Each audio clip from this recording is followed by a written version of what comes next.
Tahun ini Tuhan, kami buat komitmen di hari Paskah ini, bahwa kami tidak ingin keluputan semua panggilan Tuhan, mandat, berkat dari Allah. Kami tidak mau salah mengenali apa yang menjadi kehendak-Mu, apa yang bukan. Kami mau bisa melihat Tuhan dulu sebelum orang lain di sekeliling kami yang kurang peka atau mereka yang belum kenal Tuhan. Kami rindu Tuhan seperti murid-murid-Mu mengenali Tuhan di pantai Danau Tiberias itu. Hari ini kami merayakan kebangkitan Tuhan 2000 tahun yang lalu. Di hari Paskah ini Tuhan menampakkan diri kepada murid-muridnya termasuk di pinggir pantai atau lautan gitu. Kami tahu ya Tuhan, kami sekarang berada di transisi dari satu hal ke hal yang lain. Berada di pinggir, selalu di borderline ya Tuhan Yesus untuk melakukan kehendak Tuhan. Ya Tuhan Yesus, atau melakukan kehendak kami. Kami mau berjalan dalam kesetiaan dan ketaatan.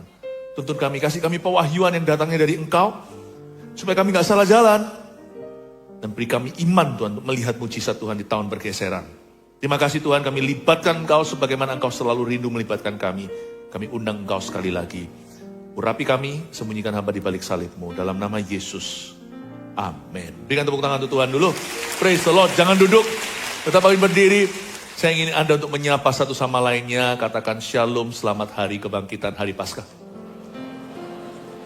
Praise Jesus. Silakan duduk ya. Shalom dari GMS Jakarta ke semua GMS di mana-mana. Khususnya di GMS Rooftop Surabaya Barat yang pertama kali streaming. Always missing you, always missing home. Dan kita kasih shalom untuk semua yuk. Ya, kasih tepuk tangan untuk semuanya. Welcome home. Tidak ada perbedaan waktu, jarak tempat kalau kita berada di hadirat Allah. Seharian ini kita merayakan kebangkitan Tuhan dan topik khotbah saya beda-beda. Demikian pula Pastor Fuji nanti di Jakarta 7 kali, di Surabaya 5. Di PCM di Surabaya Timur juga 7 kali, luar biasa. Dan saya akan tandem bersama dengan Pastor Fuji. Tapi ini adalah bagian saya, firman yang saya bagikan. Itu tadi, kalau Anda ketinggalan salah satu, Anda kehilangan banyak. Udah gitu aja. Dengarkan semua, toh di-upload semuanya. Kalau gembala sendiri yang berkhotbah, jangan lewatkan satu pun. Ada banyak pewahyuan, itu investasi ilahi di hidupmu, apalagi untuk masa depan. Nah, 1, 2, 3 tadi sudah saya jabarkan. Masing-masing tersendiri. Sekarang kita di kebaktian yang berjudul Mengenali Tuhan di pantai Danau Tiberias. Yohanes 21 ayat 1-14. Saya bacakan dulu ya. Yesus menampakkan diri kepada murid-muridnya di pantai Danau Tiberias. Kemudian Yesus menampakkan diri lagi kepada murid-muridnya di pantai Danau Tiberias dan ia menampakkan diri sebagai berikut. Di pantai itu berkumpul Simon Petrus, Thomas yang disebut Didimus, Nathanael dari Kana yang di Galilea, anak-anak Zebedeus dan 2 orang muridnya yang lain. Kata Simon Petrus kepada mereka, "Aku pergi menangkap ikan." Kata mereka kepadanya, "Kami pergi juga dengan engkau." Mereka berangkat lalu naik ke perahu, tapi malam itu mereka nggak menangkap apa-apa. Ketika hari mulai siang, Yesus berdiri di pantai. Akan tetapi murid-muridnya tidak tahu bahwa itu adalah Yesus. Kata Yesus kepada mereka, "Hai anak-anak, adakah kamu mempunyai lauk pauk?"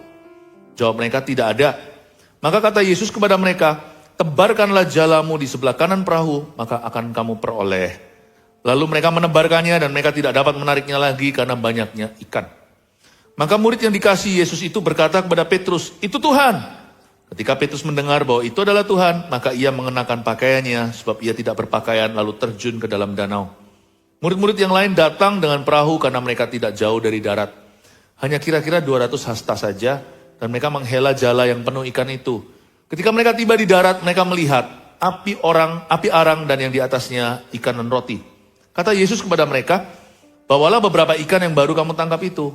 Simon Petrus naik ke perahu lalu menghela jala itu ke darat, penuh ikan-ikan besar, 153 ekor banyaknya, dan sungguh pun sebanyak itu jala itu tidak koyak. Kata Yesus kepada mereka, "Marilah dan sarapanlah." Tidak ada di antara murid-murid itu yang berani bertanya kepadanya, "Siapakah engkau?" Sebab mereka tahu bahwa ia adalah Tuhan. Yesus maju ke depan, mengambil roti dan memberikannya kepada mereka, demikian juga ikan itu. Itulah ketiga kalinya Yesus menampakkan diri kepada murid-muridnya sesudah ia bangkit dari antara orang mati. Mengenali Tuhan di pantai Danau Tiberias, jangan salah kenal. Ya, Kita harus tahu rencana Tuhan dan kehendaknya. Kalau kita nggak tahu rencananya nggak apa-apa, tahu kehendaknya. Kita bisa kenal kehendak Allah dulu, pasti masuk rencananya. Tapi kalau kita menuntut tahu rencana Tuhan dulu baru melakukan kehendaknya, biasanya nanti orang seperti itu akan lewat. Kelewatan semua berkat. Saya mau kita mempelajari setiap ayat ini pasti ada rema-rema pewahyuan yang saya tidak rencanakan. Jadi tolong flow dengan saya.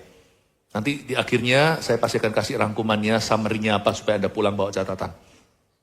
Ayat 1, kemudian Yesus menampakkan diri lagi kepada murid-muridnya di pantai Danau Tiberias. Dan ia menampakkan diri sebagai berikut. Danau Tiberias ini adalah Laut Galilea. Saya pernah ke sana beberapa kali, yang terakhir kali atau 2 kali yang terakhir itu, waktu itu dengan jumlah ribu jemaat kita pakai rigging semuanya, kita adakan outdoor event di pinggir pantai itu, di sebuah park, lalu kita adakan kebaktian waktu ziarah ke Israel. Dan salah satu tim kami itu merecord. Tidak sengaja lewat. Itulah angin Danau Galilea.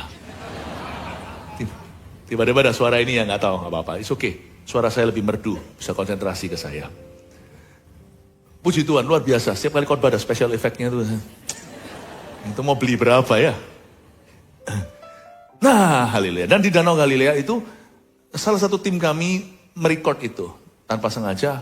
Waktu kami datang, itu sampai orang-orang lokal pun heran, termasuk guide-guide-nya. Kok bisa gini ya? Itu ikan, siang-siang hari bolong, ikan itu kalau siang sembunyi. Malam dia baru keluar, baru kelihatan nampak ke permukaan. Itu ikannya itu semuanya pada berjubel-jubel ke pinggir. Waktu kita lagi menyembah Tuhan. Berbahasa roh pula. Itu ikan-ikannya itu jumlah ribuan ikan itu, bukan ratusan. Itu sampai, itu airnya sampai seperti itu. Itu direcord, ikan semua. Orang-orang lokal sampai berkata, kok bisa begini ya? Betul-betul GMS ini peziarahnya membawa berkat. Sampai terjadi pembicaraan. Memang Tuhan memuliakan dirinya lewat acara kita. Bahkan kepada orang-orang lokal yang secara profesional bawa kita. Tapi mereka sendiri melihat kemuliaan Tuhan bahwa yang kita bawa itu bukan acara, tapi hadirat Allah. Kasih tepuk tangan dulu untuk Tuhan. Tapi malam itu kejadiannya beda. Karena murid-murid tidak menangkap apa-apa.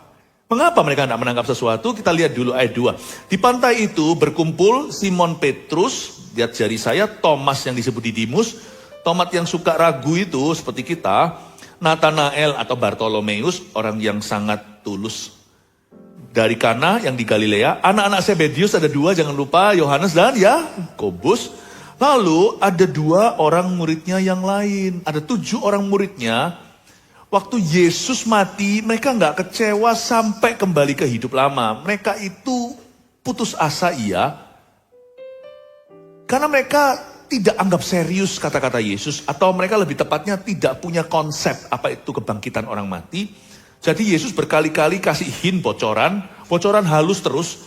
Aku ini akan bangkit, aku akan bangkit loh. Tapi mereka juga tetap tidak, bahasa Jawa Tengahnya mudeng-mudeng, nggak ngerti-ngerti. Jadi akhirnya nggak nyantol tuh di situ, nggak masuk. Sehingga ketika Yesus mati mereka kira ya sudah game over. Tapi saya kagum sih sama murid-murid Tuhan, apalagi sama wanita-wanita tadi siang, sore, pagi tadi saya juga jabarkan, Maria Magdalena contohnya. Mereka itu ya devoted to God, devoted to Christ. Mereka itu sangat komitmen dengan Tuhan. Bahkan di benak mereka Tuhan tuh mati aja mereka komitmen. Kita itu lo tahu Tuhan tuh hidup, kita nggak komitmen. Cinta mereka kepada seorang Tuhan yang mati itu lebih gede dari cinta kita kepada Tuhan yang hidup.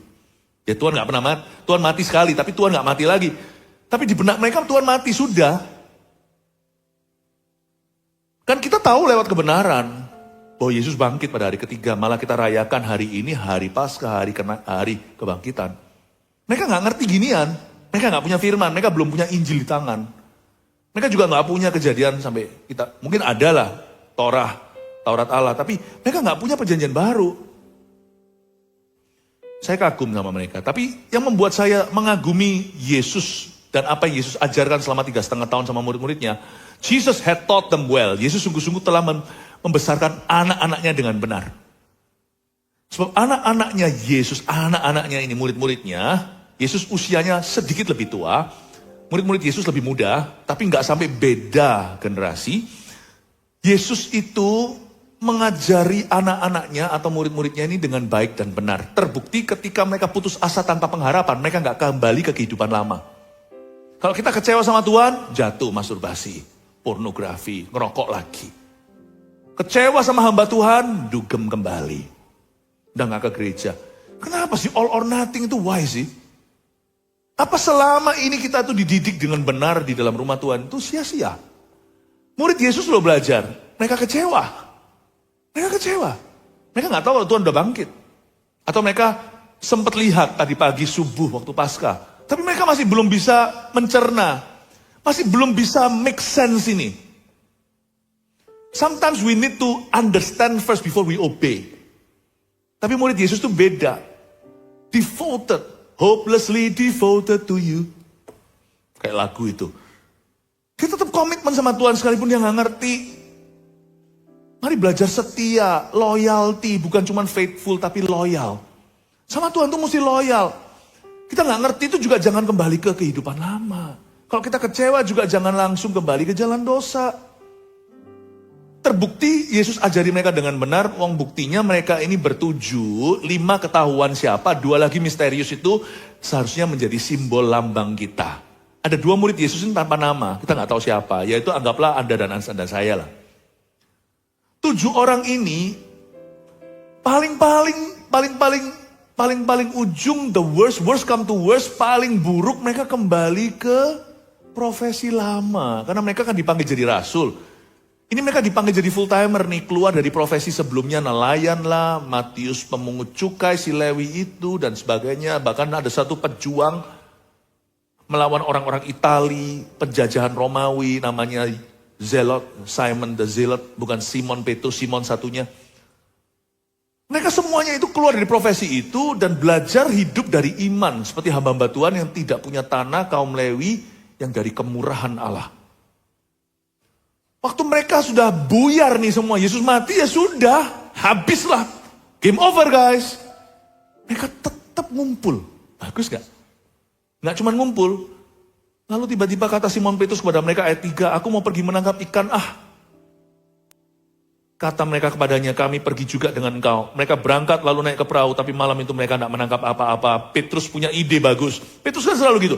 Petrus itu selalu inisiatif. Gua balik ya, kembali lagi cari kerja. Bagusnya, bukan Petrus kembali ke kehidupan lama.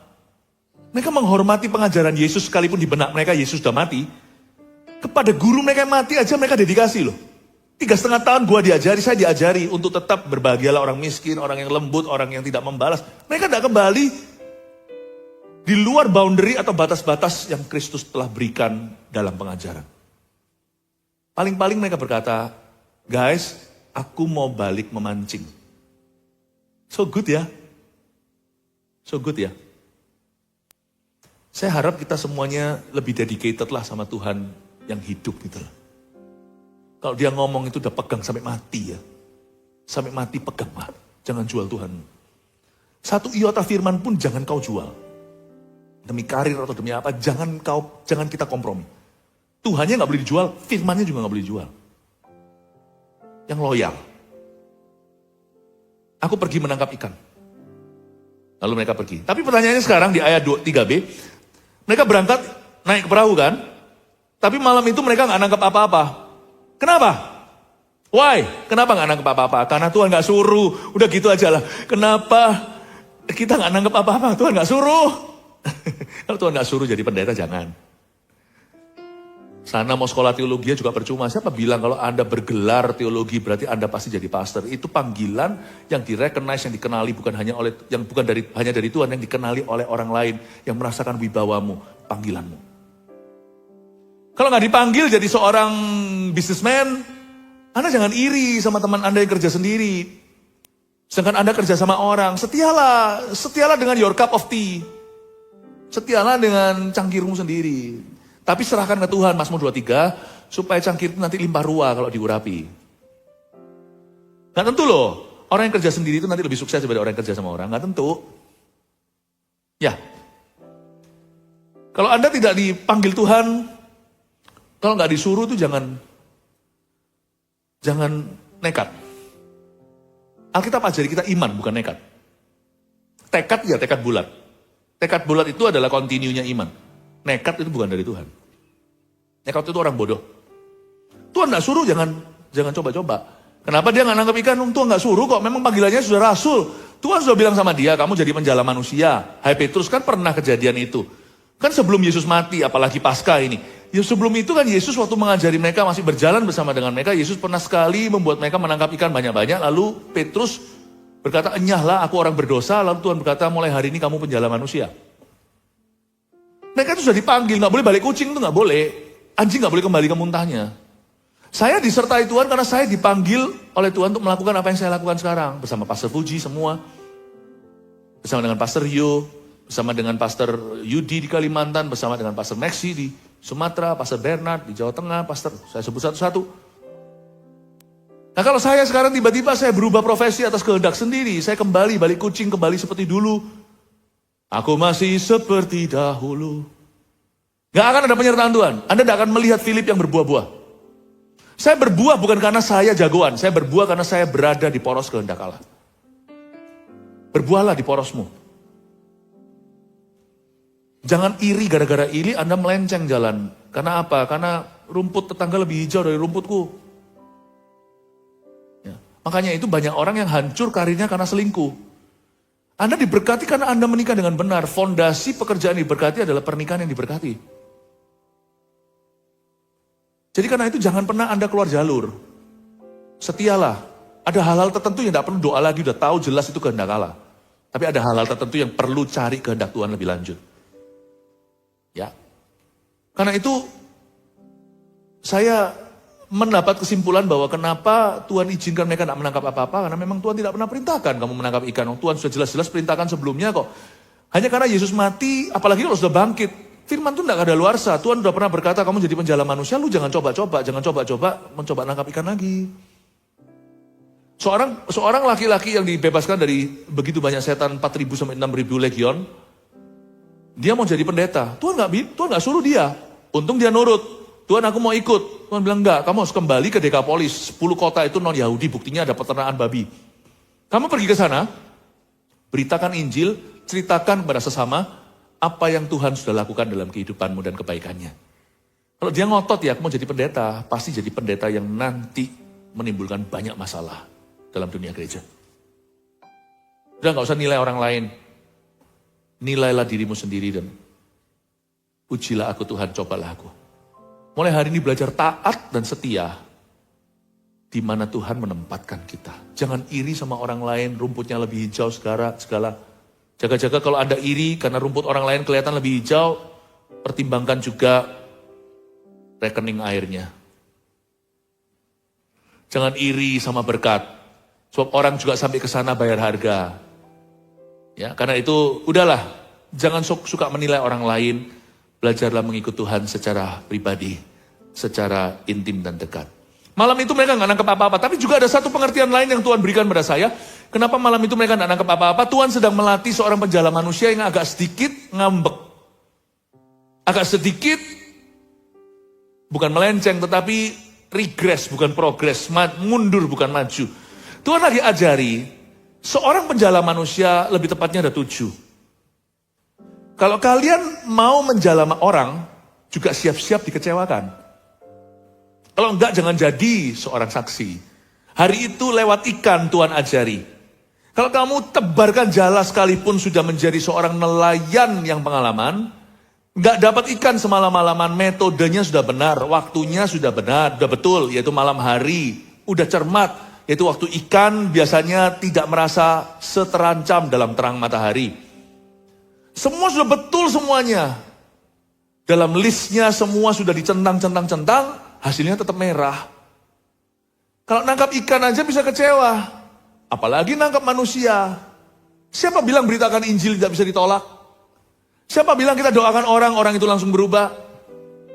Sebagai penjala manusia, Tuhan lagi latih rasul-rasulnya. Harus siap pulang tangan hampa. Gereja kita berkembang pesat.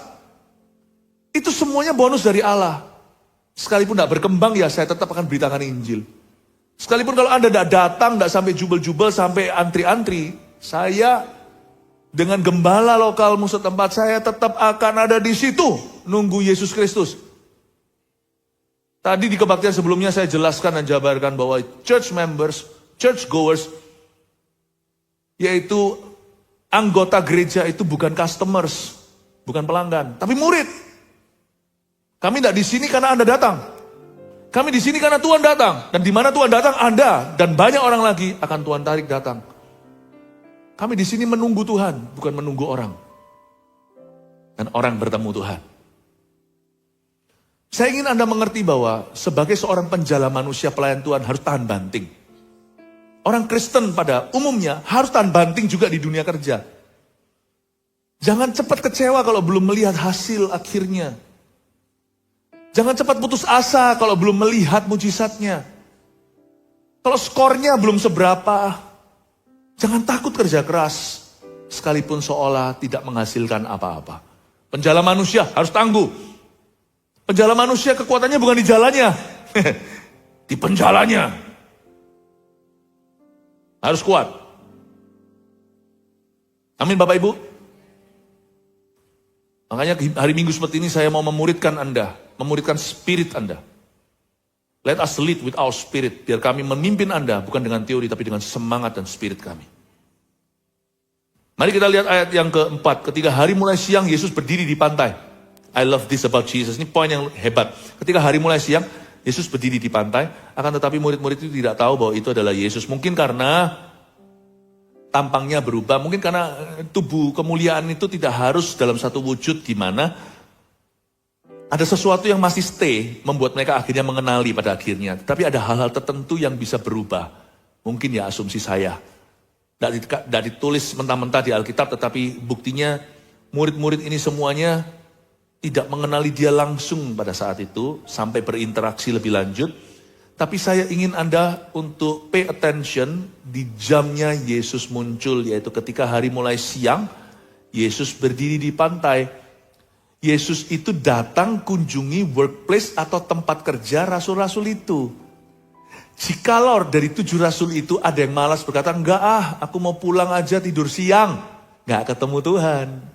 Tuhan tidak ditemukan di tempat pengangguran, Tuhan itu ditemukan di tempat aktivitas. Tuhan gak ditemukan di tempat-tempat keisengan. Tuhan itu ditemukan di tempat-tempat bertujuan. Hari itu Yesus menilik murid-muridnya di tempat kerja, di office mereka. Tapi karena mereka nelayan, office-nya di pantai Danau Tiberias. Dan hari siang lagi, mereka itu ceklok pagi. Mereka kerja sampai siang-siang, Tuhan itu datang. Tuhan menilik mereka. Saya ingin juga Anda diteguhkan. Bahwa Tuhan gak hanya hadir di gereja. Tuhan itu hadir di tempat kerja Anda. Amin. Saya jaga-jaga kayaknya mau bersin. Gak jadi. Roh Kudus beserta. Ketika hari mulai siang, Yesus berdiri di pantai. Akan tetapi murid-murid itu tidak tahu bahwa itu adalah Yesus. Aku mau jodoh, pastor. Aku udah doa terus puasa 40 hari. Puasalah, tapi terlibatlah dalam aktivitas dengan sesama yang berguna. Cari jodoh itu gampang di tempat yang salah. Kesannya cari jodoh itu susah di tempat yang benar. Lebih susah maksudnya, enggak susah. Lebih susah tempat benar. Sesusah-susah apapun lebih baik di tempat benar kalau Anda mau dapat jodoh yang benar. Kalau mau dapat jodoh yang gampang, di tempat yang salah, ya dapatnya jodoh yang salah meskipun mudah. Paham maksud saya? Kalau Anda cinta pernikahan Anda yang akan datang, cuman Anda cari, kalau Anda cuman hanya mencari kekasih, gampang di mana-mana. Tapi kalau Anda cari istri yang takut akan Allah, suami yang takut akan Allah, terlibat dalam aktivitas. Meskipun kalau Anda datang ke gereja bukan untuk cari Tuhan. Nanti mataku tertuju padamu, tapi lihat kiri kanan siapa yang cantik. Tetapi meskipun mata Anda tertuju pada Tuhan, tempatkan dirimu di mana ada orang, di mana ada aktivitas, di mana ada kegiatan. Mana ada kegiatan. Kalau Anda pernah bersalah pada Tuhan, minta ampun, minta maaf, sudah selesai. Selesai. Sekarang izinkan Tuhan membentukmu di kalangan orang-orang sekelilingmu. Jangan lari, jangan cabut, jangan hengkang dari pertemuan yang dibiasakan oleh banyak orang. Nanti malah timbul kepahitan yang membuat rusuh, yang mengkamiri banyak orang seperti akar kepahitan itu. After you say I'm sorry pada Tuhan dan libatkan diri. Tapi jangan nuntut kalau kita tahu kita ada salah. Belajar untuk dibentuk dari bawah. Nanti lihat ya, tiba-tiba pemulihan Tuhan itu tidak terjadi karena Anda doa di jamaah saja. Tapi karena Anda berada di lautan manusia, Anda sedang di tempat kerja atau tempat pelayanan di mana ada besi menajamkan besi, manusia menajamkan manusia, tiba-tiba Anda akan lebih mengerti pengampunan Allah. Dan hidup Anda tiba-tiba masuk dalam season lagi untuk produktif. So I want to encourage you untuk tidak menepi dan menyepi. Tapi untuk Anda menengah. Nanti mereka juga disuruh ke tengah, di situ banyak ikan. Ketika hari mulai siang, Yesus berdiri di pantai, kan, tetapi murid-murid itu tidak tahu bahwa itu adalah Yesus. Ayat 5. Kata Yesus kepada mereka, "Hai anak-anak, adakah kamu mempunyai lauk pauk?" Jawab mereka, "Tidak ada." Pertama kali Yesus menyebut mereka itu anak-anak. Hebat ya. Di kebaktian-kebaktian sebelumnya saya sempat singgung, Yesus menyebut mereka bro. Pertama kali juga di hari Paskah, subuh itu ngomong sama Maria Magdalena, "Kamu beritahu pada saudara-saudaraku." Gak pernah Yesus menyebut or address his disciples like that. Tell my bros. Beritahu saudaraku. Tapi kali ini, dia berseru, tapi pakai term yang berbeda. Dia berkata, "Hai anak-anak, children." Dan. Kan dari jauh, pantai kan, mengemah. Ini special effect sungguhan dari saya, bukan dari Danau Tiberias. "Hai anak-anak, children. Adakah kamu mempunyai lauk pauk?" Harusnya itu langsung ngerti mereka. Ini orang usianya unda-undi. Misalnya saya sendiri ya sama kebanyakan gembala yang bersama dengan kami hari ini itu, kami itu udah bersama sejak masa muda kami. Saya malah melihat mereka belum menikah. Saya nikah dulu by the way daripada most of them. Lalu habis itu mereka masih di bangku sekolah. Juga ada ya misalnya siapa itu dari SMA. Saya lihat. Ada juga dari SD di sini saya pernah lihat. Masih celana pendekan. Ya, sebelum bisa berpantun ria di Ungaran. Saya melihat semuanya. Jadi usia kita itu nggak terpaut jauh. Bahkan hari ini dengan beberapa gembala usia saya paling terpaut 5 tahun lebih tua, 4 tahun. Tuhan Yesus zaman itu dengan murid-muridnya nggak terpaut jauh. Yesus itu umur 33,5. 33,4 lah atau setengah. Pada waktu dibangkitkan, naik. Lihat ini saya bisa menangkap hatinya Yesus. Bukankah Bapak dan aku adalah satu? Kata Yesus. Yesus itu loh, gak usah khawatir. Berkat itu gak usah dikejar. Yesus itu sudah dari sononya itu concern sama rezeki Anda, apa yang Anda makan. Doa Bapak kami pun Tuhan ajarkan. Lewat itu diajarkan hati Bapaknya. Diperkenalkan supaya jadi Bapak kita. Supaya kita memanggilnya Bapak kami di dalam sorga. Berikan pada kami hari ini rezeki kami atau makanan kami secukupnya. Atau dalam bahasa Inggrisnya, give me my daily bread and daily fish. Gak usah khawatir. Jangan jadikan visi hidupmu tertinggi itu adalah berkat. Jangan jadikan visi hidupmu tertinggi itu adalah berkat. Aku butuh sepiring nasi atau semangkuk berlian. Terserah, setiap orang standarnya beda. Ada yang sungguh-sungguh perlu iman untuk lihat nasi di atas meja. Ada beberapa nasi berlimpah ruah, cuman berlian masih langka. Jangan jadikan visi hidupmu itu murahan itu rohani pelacuran itu. Sorry saya ngomongnya terus terang. Jangan memprostitusikan iman. You're prostituting your faith if your faith is only for your bread. Kalau mungkin bukan sepiring nasi lah bagi beberapa orang, sepiring berlian, sami mawon sama aja. That's not your faith. Your faith itu harus jiwa-jiwa, penjala manusia. Jangan salah mengenali, jangan kau sebut berkat itu adalah berkat. Berkat itu hanya tambahan, itu bukan berkat sesungguhnya itu jiwa. Hubungan kita dengan Tuhan, orang lain, guna hidup kita. Kenapa Anda hari ini CEO? You think God wants to make you successful, you're wrong. Supaya Anda bisa berbuat sesuatu kebajikan. Kenapa hari ini Anda pegawai? Apakah Tuhan menekan Anda? Tidak. Supaya Anda bisa jadi berkat buat bosmu. Menjadi teladan buat orang-orang sekelilingnya. Percayalah, Tuhan itu sudah dari sononya. Tuhan itulah yang mengajari kita, papa-papa, yakni kita-kita ini loh orang-orang jahat untuk peduli sama anaknya. Anak minta roti, masa kita kasih batu. Kita aja tahu gimana feeding our children, gimana kita itu memberi makan anak-anak sendiri. Itu dari mana naluri seorang ibu? Dari Tuhan. Naluri seorang ayah itu dari mana? Dari Tuhan. Naluri seorang ibu sehingga ada ASI ketika dia melahirkan. Dari mana? Dari Tuhan. Tuhanlah yang menciptakan manusia, pria dan wanita dalam gambaran rupanya. Naluri mama, itu dari Tuhan. Naluri papa itu dari Tuhan. Udah gak usah ajari Tuhan, bless me. God knows how to bless you. Tuhan tahu gimana memberkatimu. Dia tahu. Lihat itu suaranya Tuhan. Bisakah kita nangkap suara Bapak?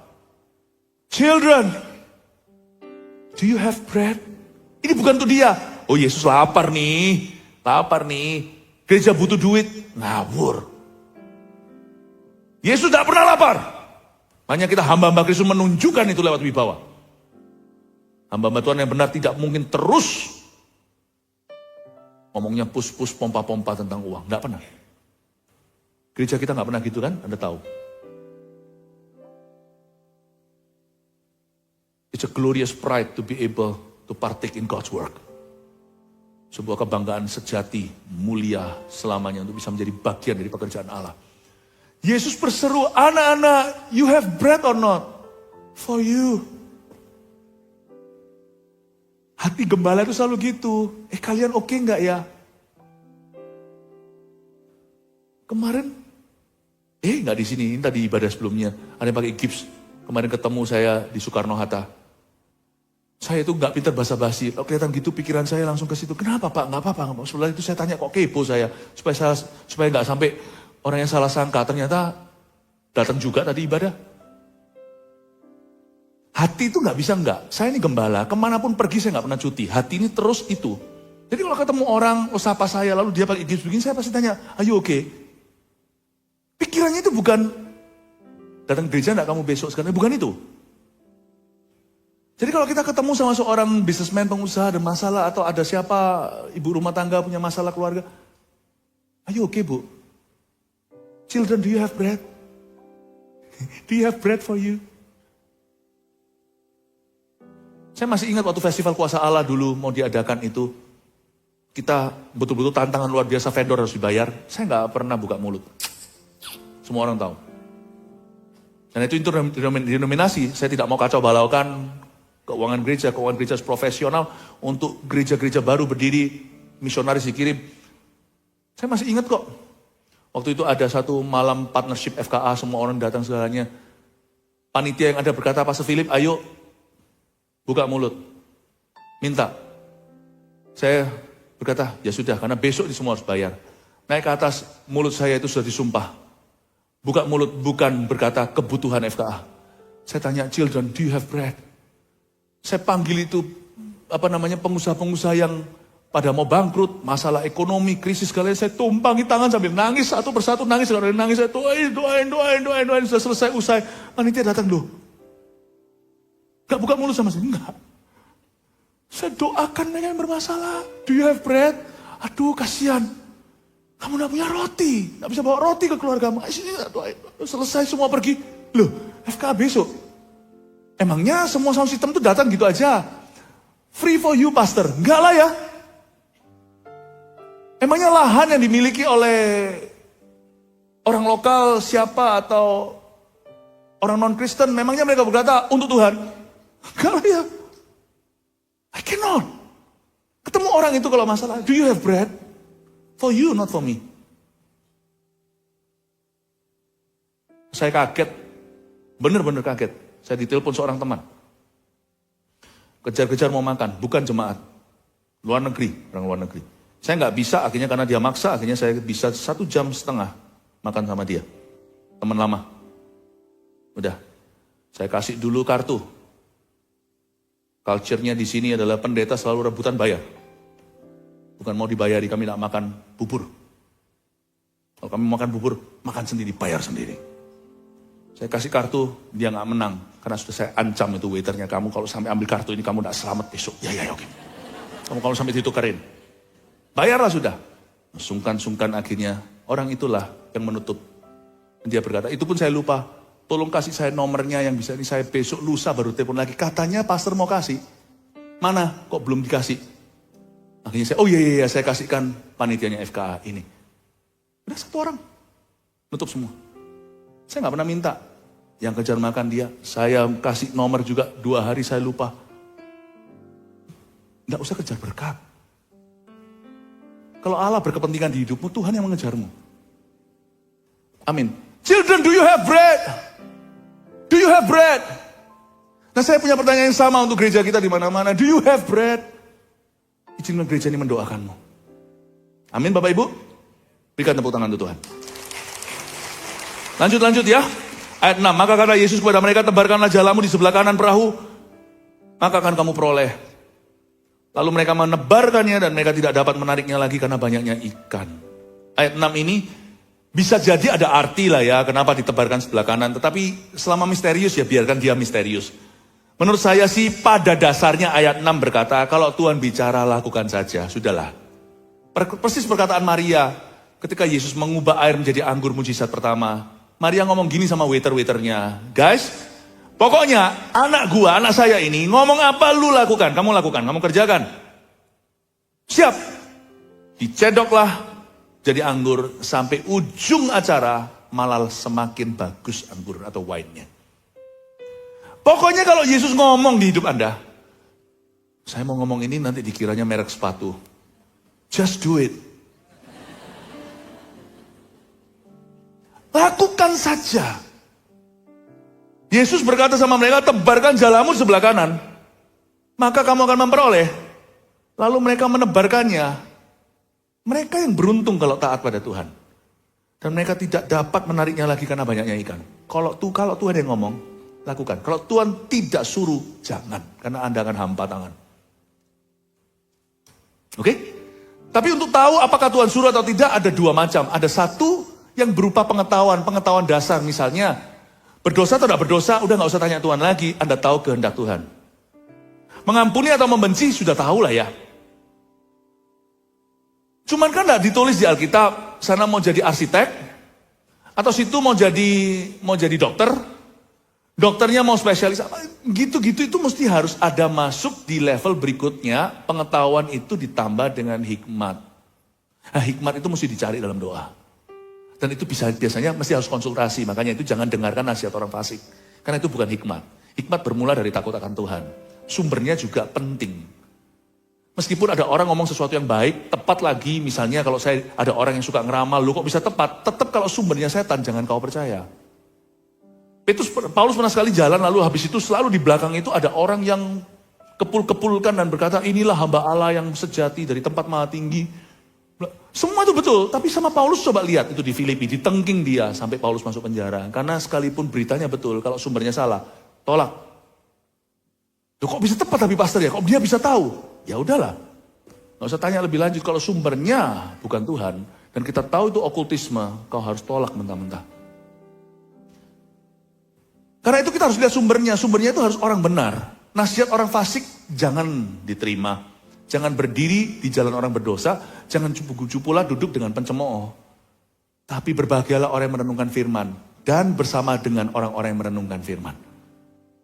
Kadang-kadang di area hikmat itu kau perlu konsultasi dengan orang yang tepat. Sebelum Anda buka bisnis, kalau ada bisnis yang baru segalanya itu konsult. Bukankah di gereja ini kita punya orang-orang majus? Tidak tentu harus selalu satu orang itu siapa. Tuhan tuh juga bisa pakai orang-orang yang takut akan Allah meskipun mereka tidak ternama.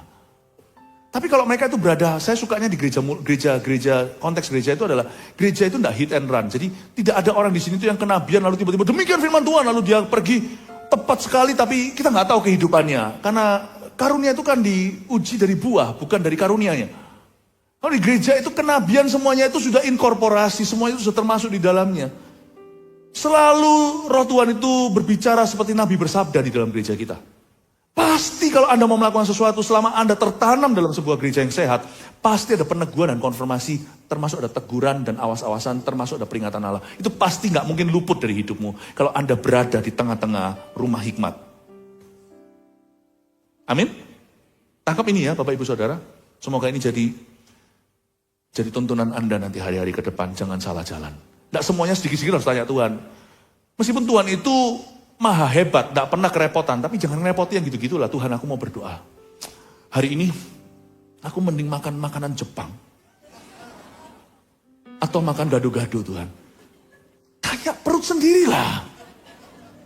Kecuali, saya nggak tanya, ada hal-hal tertentu nggak perlu didoakan. Saya pergi sama istri, sama keluarga, lalu ke restoran mana segalanya. Tiba-tiba waktu masuk ke restoran itu ketemu sama satu orang, dan dia lalu menangis pegang saya dan berkata, saya sudah berdoa supaya saya bisa ketemu Pastor Philip hari ini loh. Padahal saya mau makan Jepang atau makan nggak doa.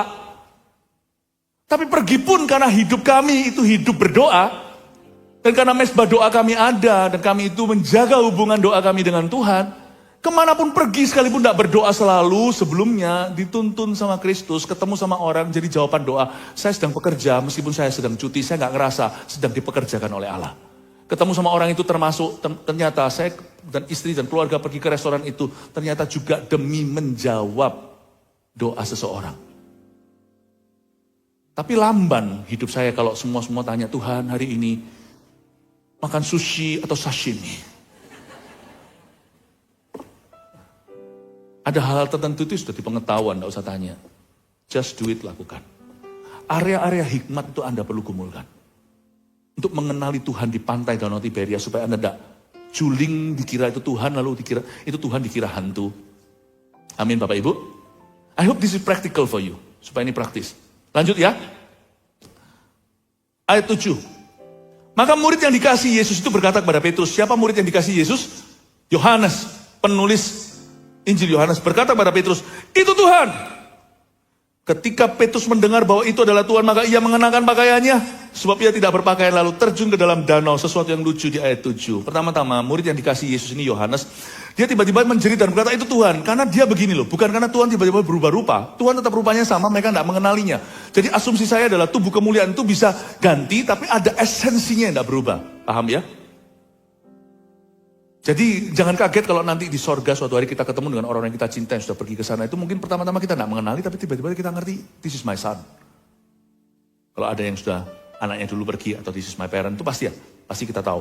Tapi ini bukan karena Tuhan berubah lagi rupa, bukan. Tetapi kalau Anda baca sungguh-sungguh, Yohanes mengenalinya dari perbuatan Allah. Something this good and wonderful, sesuatu yang begitu ajaib, begitu bagus, pasti dari Yesus.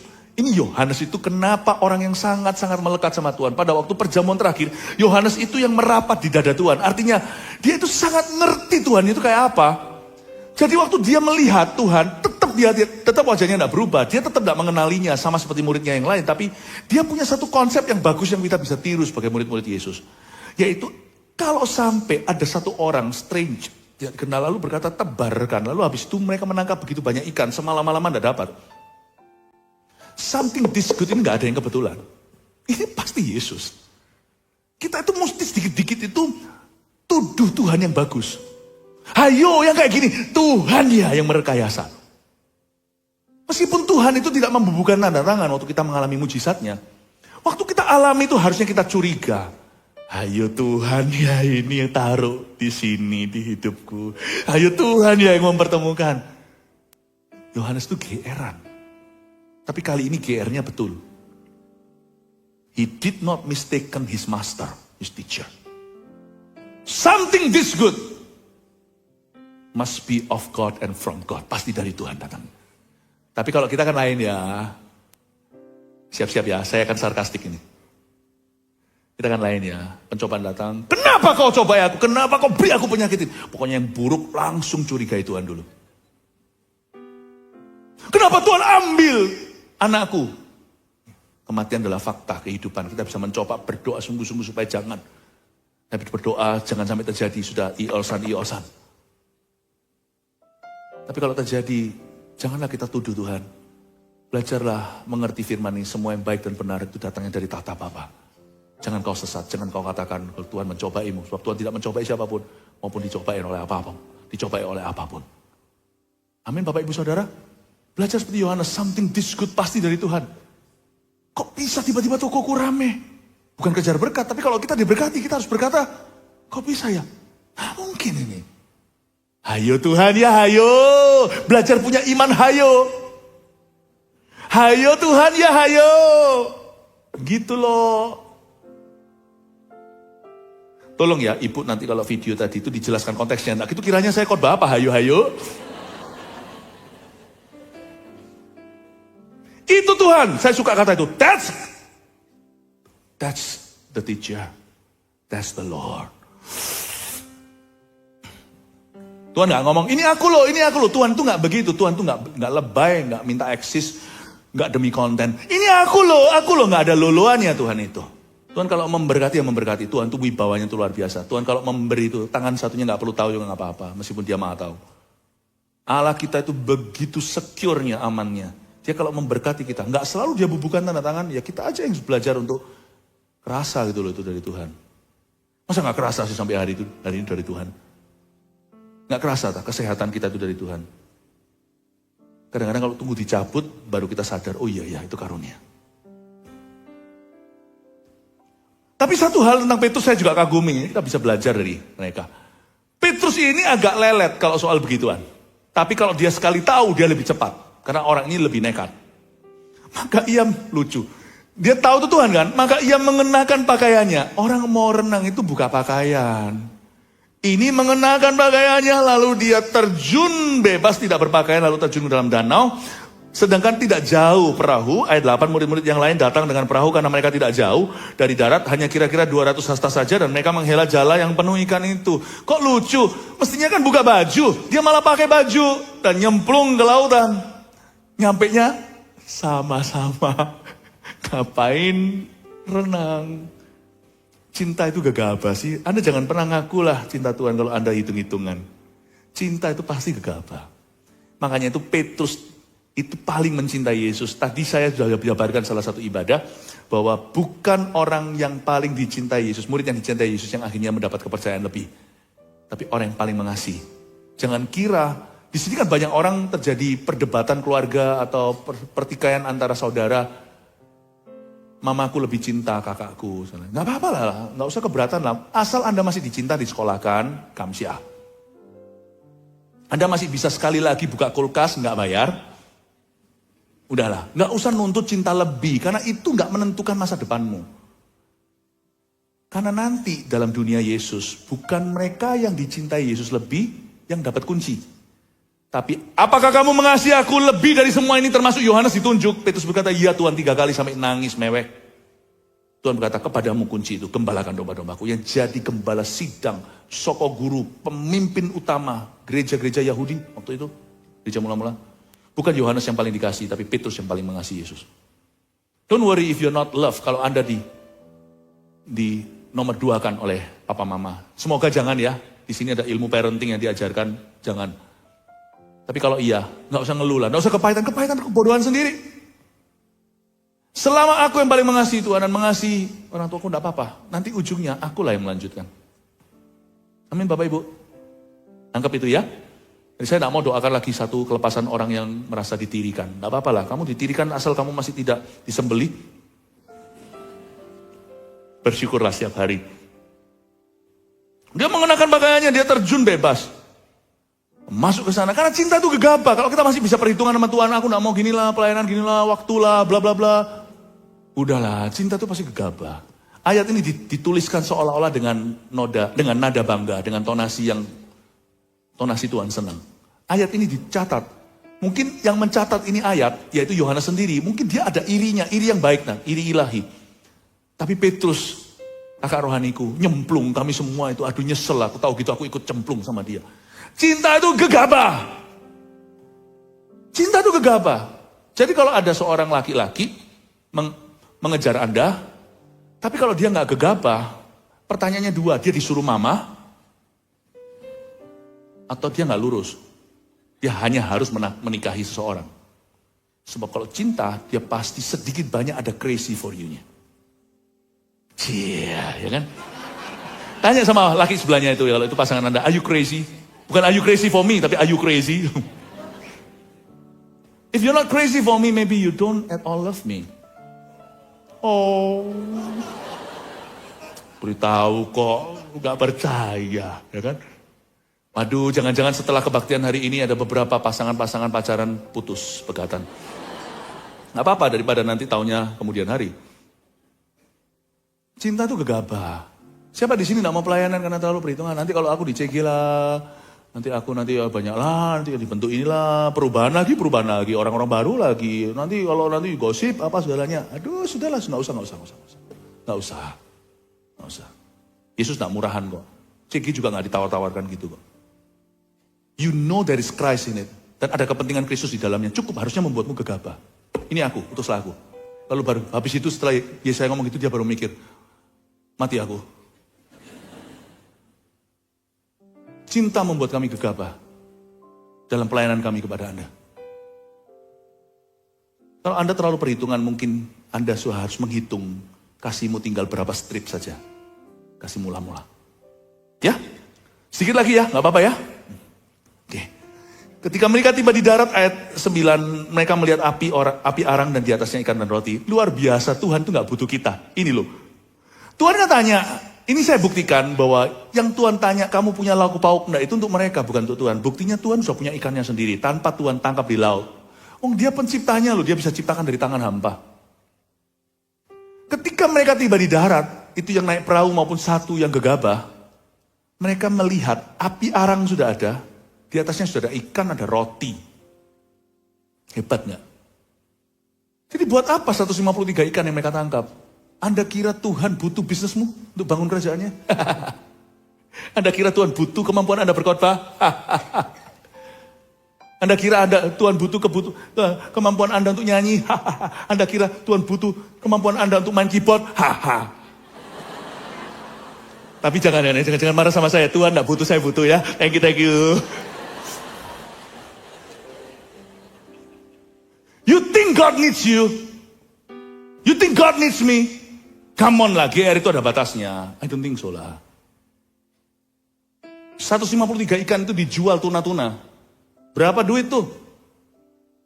Mereka naik ke atas. Yesus yang jamu mereka. Mereka itu jagonya ikan, gudang ikan. Yesus yang kasih ikan. Yuk makan, digrilkan. Di situ ada ikan dan roti, kan tidak ditulis ada berapa. Jangan lupa ada 7 orang-orang yang sudah semalaman mancing. Nelayan kalau lapar, bahaya. Kuda pun dimakan. Itu berapa banyak ikan yang dia grill? Dengan kata lain, I don't need you, blessings come from me. Blessings itu pinjamanku dalam hidupmu. Talenta kayak waktu. Gak punya waktu sama Tuhan? Ya sudah loh. Tuhan beri orang itu waktu. Aku berdoa supaya dia koma. Waktumu banyak. Mau dikasih waktu sama Tuhan? Atau mau persembahkan waktumu sebagian dengan imbang untuk itu dan ini? Bapak Ibu pikirkan kembali. God doesn't need us. Waktu Tuhan mau bayar Bea bait suci, itu orang Yahudi situ customnya. Tuhan suruh Petrus mancing, tapi Tuhan gak izinkan dia jual ikannya. Nanti jangan-jangan Petrus bangga, saya bayari Yesus, saya bangunkan gerejanya. Jangan bangga dulu, dari ikan itu keluar 2 keping, 1 untuk Petrus, 1 untuk Yesus. Ikan itu balikkan ke laut. Puji Tuhan, keberhasilanmu untuk kamu. Kamu bisa pakai atau gak pakai, aku bisa pakai itu atau enggak. Aku bisa pakai pokoknya, aku bisa pakai apa saja. Masukkan. Sekalipun mata pencaharianmu aku pilih. Karena tidak pernah ada perintah, hei Petrus pergilah bercocok tanam. Karena Petrus bukan petani, tapi nelayan. Pergilah pancing ikan. Waktu mancing ikan, Tuhan seperti mau berkata pada kita, aku pilih mata pencaharianmu, tapi bukan mata pencaharianmu yang membangun kerajaanku. Izinku di dalam mulut mata pencaharianmu itu ada keping untuk aku. You think it's about the money? Haha. You think it's about your ability, kemampuanmu? Ha. Never. Hai manusia, kau harus tahu diri, termasuk saya. You're nothing apart from Christ. Semoga pewahyuan ini nyantol ke Anda dan saya. Yesus tidak perlu apa-apa. Jadi menunya itu sudah disiapin Yesus. Ikan mereka jadi apa dong? Tambahan aja lah. Kita ini cuma tambahan. Kita ini pupuk bawang, tambahan aja. Pupuknya dan bawangnya, udah gitu aja. Kita lihat ayat 10, kata Yesus kepada mereka, bawalah beberapa ikan yang baru kamu tangkap itu. Kenapa? Kenapa Tuhan tidak mau langsung ciptakan semua ikan? Wong 5.000 orang itu makan 5 roti 2 ikan itu dibelah. Kalau roti dibelah bisa ngerti lah ya. Tapi kalau ikan dibelah itu ekornya yang cumplung separuh, itu tiba-tiba keluar kepala itu dari mana? Nggak lewat laut dulu. Lalu habis itu yang di bagian kepalanya, lalu habis itu cumplung, nggak ada lagi kosong ekornya, itu ekornya muncul lagi, itu kan 2 ikan berbeda. Ngerti nggak sih? Tanpa lewat proses laut, bertelur dulu, kecuali kalau ikan paus itu kan beranak, pokoknya nggak melalui proses biologi, pum di tangannya. Apa susahnya kok masih Tuhan tuh baiknya gini, Tuhan menjadikan dirinya punya kekurangan demi supaya melibatkan kita. Saya merinding ngomong ini. Kata Yesus pada mereka, bawalah beberapa ikan yang baru kamu tangkap itu. Aku mau melibatkan kamu. Misalnya kalau saya bisa melukis tanpa anak saya, bagian terakhir saya kasih kuas ke dia, kamu totolkan dulu merah di sini. Tek, tek, tek. Suatu hari lukisan itu dipamerkan secara internasional, saya bisa berkata, hei, ada, ini kamu dan Daddy loh gambar ini. Tapi waktu saya mau lakukan itu belum sempat, anjing saya almarhum, namanya, sudah gak mau beritahu namanya kalau ada kemiripan kiranya ada kesengajaan. Miripan dengan Anda, karena namanya nama manusia. Sebut saja dia namanya I. Saya melukis satu lukisan Adam dan Hawa, saya masih ingat itu Adam dan Hawa. Waktu penciptaan hari-hari pertama mereka diciptakan tanpa melalui jadi bayi itu, mereka langsung melihat alam semesta itu. Saya tunjukkan Adam Hawanya sedikit kecil di situ. Tidak boleh terlalu jelas karena mereka telanjangan. Kalau saya kasih pakaian kan ada Alkitabiah. Melihat begitu hebatnya alam semesta itu, tiba-tiba si I itu kan saya taruh di mana? Di studio saya itu di lantai saya lukis. Tiba-tiba dia nggak tahu gimana naik. Puk, puk, puk, puk. Jadi lukisan saya yang satu itu, tanpa diketahui kolektornya hari ini, itu ada polnya dia. Ada satu itu polnya I. Saya biarkan, saya punya kebanggaan tertentu dengan anak perempuan saya yang satunya lagi ini. Ya, ini anjing kayak anak gitu. Bahwa ini lukisan, ada jejak kakimu yang lucu di situ, anjing Maltese sih. Let me tell you, Tuhan itu sengaja membuat dirinya kekurangan. Supaya ada ruangan. Dia berkata-kata, Yesus bawa beberapa ikan yang baru kamu tangkap itu ya. Saya sebut ini additional menu. Hey, your talent, whatever it is. Apapun itu, waktu, dana, kemampuan, daya doa. Itu cuma additional menu. Saya mau nangis, saya ngomong gini, Tuhan itu thank you melibatkan kami. Thank you. Makanya orang yang berkata gereja ini bisa apa tanpa gua, keluar. Tak akan tak cari. You think. Bisa apa nanti? Bikin kalau sama saya. PAW bisa bagaimana? Gak usah lah. Get your filthy hands off. Can't touch this. Don't touch my ministry, our ministry. You and I must know, in humility, dalam kerendahan hati,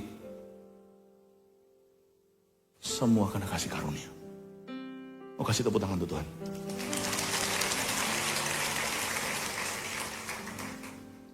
Ya, cepet aja ya. Aduh, waktunya dihentikan. Praise the Lord. Sampai mana. Sebelah, cepat ya. Simon Petrus naik ke perahu, lalu menghela jala itu ke darat. Penuh ikan-ikan besar, 153 ekor banyaknya. Dan sungguh pun sebanyak itu jala itu tidak koyak. Simpel aja. Sungguh pun sebanyak itu jala itu tidak koyak. Apapun yang dari Yesus, berkat atau kepercayaan itu gak ada backdoornya. Tidak ada pintu belakang. Simpel ya, susah payah gak menambahi. Udah gitu aja. Apapun dari Tuhan, itu gak ada kebocoran. Ayat 12, kata Yesus kepada mereka, marilah dan sarapanlah. Tidak ada di antara murid-murid itu yang berani bertanya kepadanya, siapakah engkau? Sebab mereka tahu bahwa itu adalah Tuhan. Yesus maju ke depan, mengambil roti dan memberikannya kepada mereka. Demikian juga ikan itu, sampai situ saja. Terakhir saya mau sampaikan ini. Yesus berkata ayat 12, marilah dan sarapanlah. Tuhan itu sangat rendah hati. Kalau Anda baca di ayat yang ke-13, Yesus maju ke depan, seperti pelayan, seperti waiter di restoran, ambil roti, berikan pada mereka, juga ikan itu.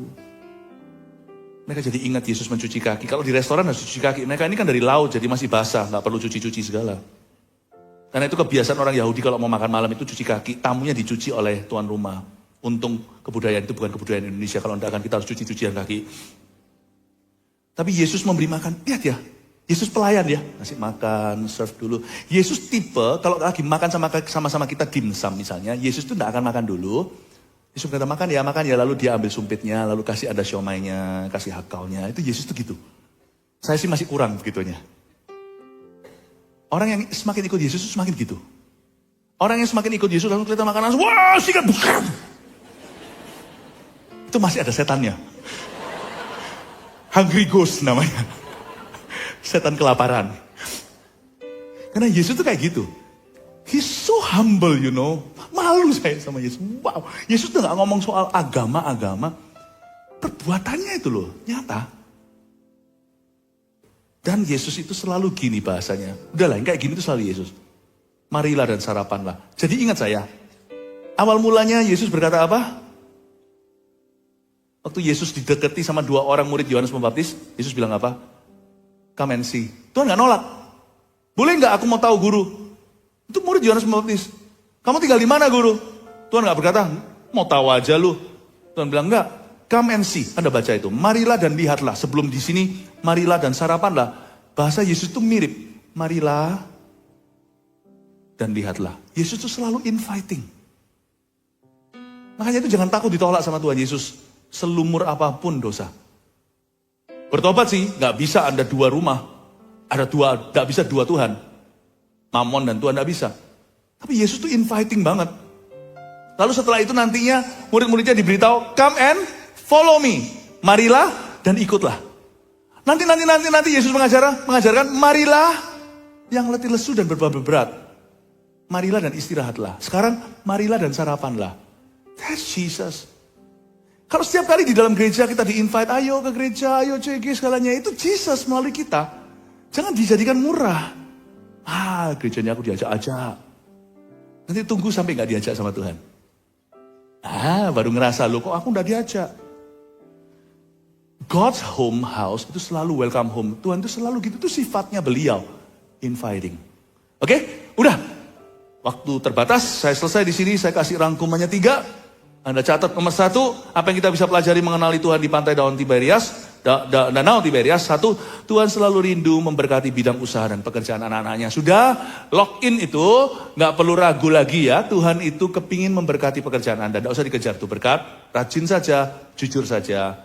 Dan terus kembangkan apa yang Tuhan percayakan. Percayalah hubunganmu tuh yang sehat dengan Tuhan itu akan mendatangkan berkat. 2, rahasia mujizat Tuhan hanyalah percaya saja, mau tebar kiri kayak kanan. Kalau Tuhan bicara, just do it. Lakukanlah saja. Karena rahasia mujizat itu sederhana, hanyalah percaya saja dan menaati perintahnya. 3, Tuhan selalu ingin melibatkan kita. Ingat tadi dalam cerita saya, dalam setiap perbuatan dan rencananya itu Tuhan selalu menjadikan dirinya kekurangan sesuatu. Itulah kamar untukmu bertemu dengan Dia yang menyediakan segalanya. 3 ini munculkan, jepret. Tolong kameranya arah ke sana bukan ke sini. Saya lihat ada beberapa yang begitu ya. Oke, saya tahu. Silakan. Oke, ditanam dalam hati. Beginilah caranya kita mengenali perbuatan Allah tahun ini dalam kehidupan kita. Love you, God bless you. Bangkit berdiri. Thank you Jesus. Oh haleluya. Ayo nyanyi apa lagi? Bahagiaku penuh. Haleluya. Siapa di sini berbahagia punya Tuhan seperti Yesus Kristus? Haleluya. Nyanyikan lagu ini. Great unknown, where feet may fail.